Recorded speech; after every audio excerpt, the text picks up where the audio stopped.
আসসালামু আলাইকুম। সবাইকে স্বাগত জানাচ্ছি আজকে নতুন একটি রেসিপি দেখার জন্য। আমি আজকে আপনাদের সাথে খেজুর এবং চিড়া দিয়ে ইফতার স্পেশাল খুব সহজ একটি মিল্কশেক তৈরির রেসিপি শেয়ার করব। খেজুর এবং চিড়ার এই মিল্কশেকটি আমাদের স্বাস্থ্যের জন্য অনেক উপকারী, খুব সহজে তৈরি করে নেওয়া যায়। আশা করি রেসিপিটি আপনাদের কাছে ভালো লাগবে। তো চলুন দেখে নিই তৈরি করতে কী লাগছে। আমি এখানে 8টি খেজুর নিয়েছি আর খেজুরগুলোকে ভালো করে ধুয়ে পরিষ্কার করে নিয়েছি। তারপরে এখন খেজুরের ভিতরের যে বীজগুলো সবগুলো আলাদা করে নিব। এইভাবে আমি সবগুলো খেজুরের বীজকে আলাদা করে নিয়েছি। তারপরে এই বাটিটাকে আমি রেখে দিচ্ছি এক সাইডে। আর এখানে একটা মিক্সিং বলে আমি মেজারমেন্ট কাপে 1 কাপ চিড়া নিয়েছি।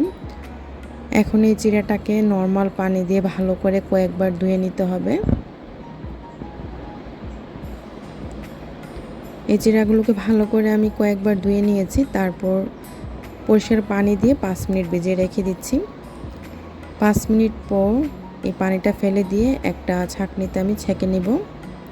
তো চিড়াটা খুব সুন্দরভাবে ভিজে গিয়েছে আর ভেজার পর ঠিক এরকম একটু ফুলে উঠবে চিড়াগুলো।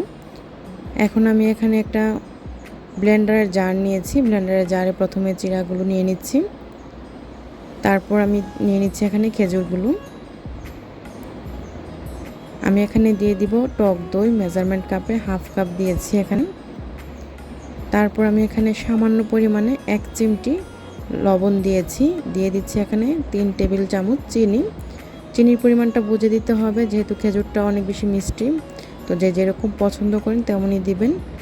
দিয়ে দিচ্ছি আমি এখানে 500 গ্রাম মালাই দুধ, যেটা আমরা রসমালাইয়ের জন্য যে মালাইটা তৈরি করি, এই মালাইটা আমি এখানে তৈরি করে নিয়েছি।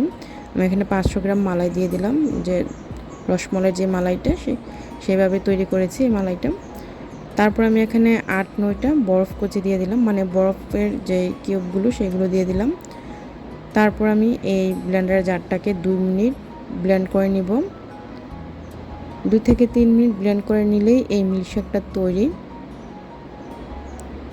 তো প্রায় 2-3 মিনিট ব্লেন্ড করার পর মিল্কশেকটা তৈরি হয়ে গিয়েছে। আর আপনাদেরকে আমি একটু ঘনত্বটা দেখাচ্ছি।